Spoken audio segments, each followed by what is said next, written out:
In this brief tutorial, I'm going to show you how to check your JohnsonU.edu email using OWA, or what we call Outlook Web Access, at the website mail.johnsonu.edu. A couple of things to kind of cover. First of all, it's important to understand when you check your JohnsonU.edu email, and when you log in, you're to use your first.last user ID, or if you're a non-student, that being a faculty member or a staff member using OWA, that you log in using FLAST, or your first initial and last name. It's also important to understand that when you log in, your user ID for checking your email is just your user ID, not your entire JohnsonU.edu email address. The same thing holds true for faculty and or staff.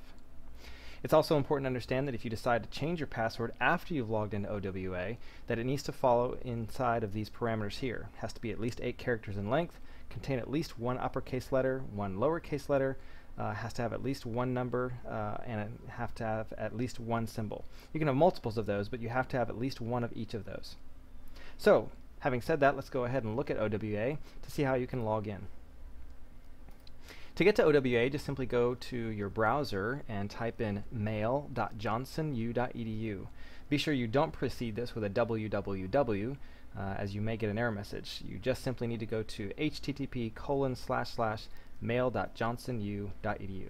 Once you arrive there, and here I'm going to show you how to log in as a student. If my name was JU as a first name, and my last name was student, this is how my user ID would show up. ju.student. The password is case sensitive, so make sure you type it in there correctly, and then click the sign on button.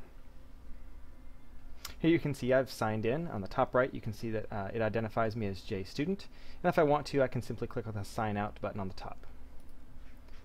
In similar fashion, if you want to log in as a faculty member, or you happen to be a faculty member or staff member, you're still going to go to the same website address if you're checking your email using OWA, or Outlook Web Access, and in this case you would use your first initial and last name.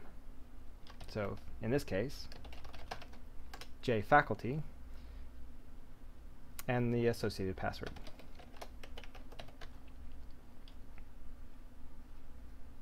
And I'll log off.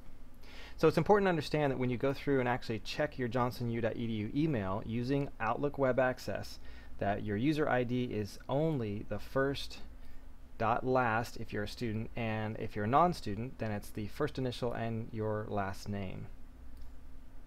We hope that helps, and if you have any questions or need additional information, please don't hesitate to get a hold of us.